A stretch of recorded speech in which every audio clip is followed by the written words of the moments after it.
like to introduce you to my version of happiness. For me, happiness is being infinitely curious. It's constantly learning. It's constantly mastering new and difficult tasks. And yet, many of the things we do to motivate our kids are sapping their desire to learn. Oh, all right. Look some more.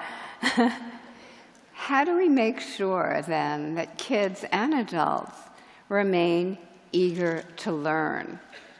That's what my work is about, and that's what I'd like to share with you this afternoon. In my work, we find that kids and adults can have different mindsets about their basic talents and abilities. In a fixed mindset, children think their talents, abilities, intelligence are just fixed. They have a certain amount, and that's that. As you will see, this is the mindset that saps children's motivation to learn and adults' motivation to engage as well. But other kids have a growth mindset. They don't think it's fixed. They think their abilities can be developed through practice, dedication, help, and good mentoring from others. They don't think everyone's the same or that anyone can be Einstein, but they think everyone can get smarter if they apply themselves. And these are the people who remain vehemently, vigorously engaged with learning, especially in the face of difficulty. So I'm going to take you through a bunch of pressure cooker situations and see who remains engaged and who doesn't. And in my view, therefore, who remains happy and who doesn't. So let's go.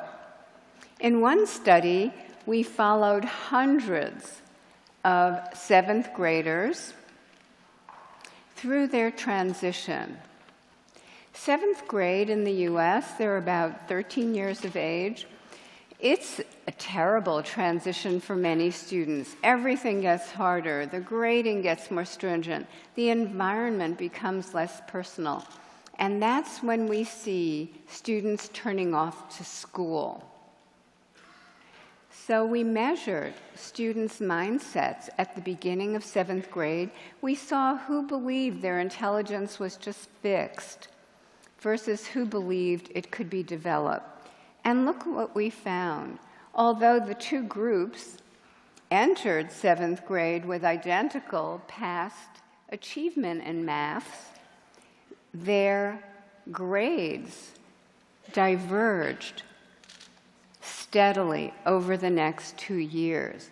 Those with a growth mindset remained and became increasingly engaged, while those with a fixed mindset became increasingly disengaged. Then we decided to look at the pressure cooker of all academic situations. We decided to study pre-med students at an elite university on the East Coast of the US. There is no curriculum that's more intense.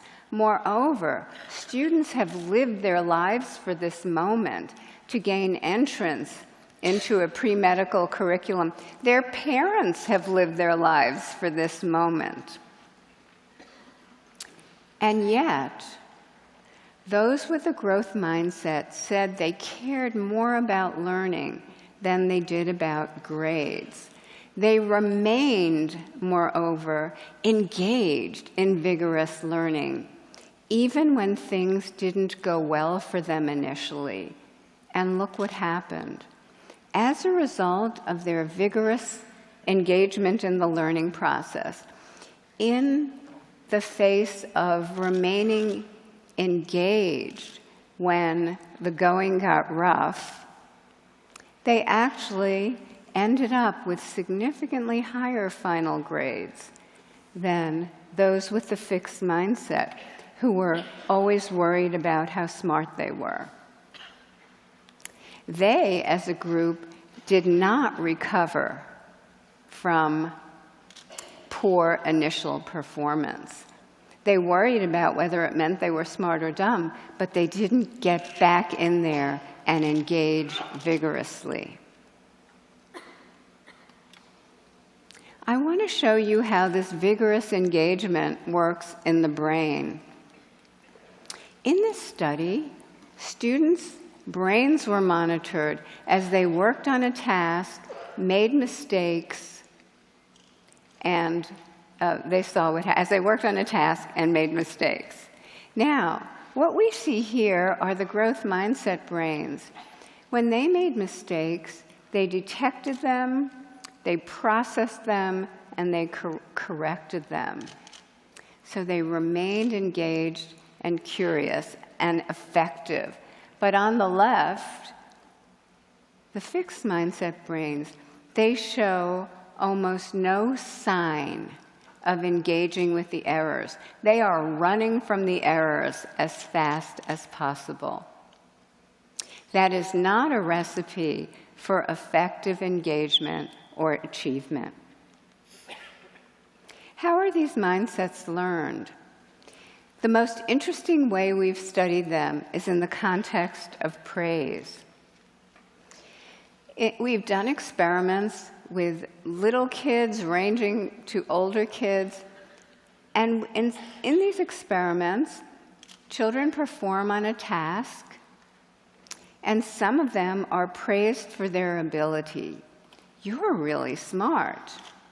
Some of them, after they've performed, are praised for the process they've engaged in, their strategies, their effort, their focus, their persistence. So here's an example of effort.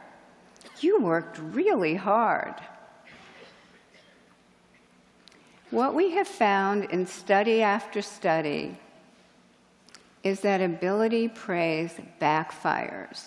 The self-esteem movement told us ability praise would make kids happy, and it does for a minute.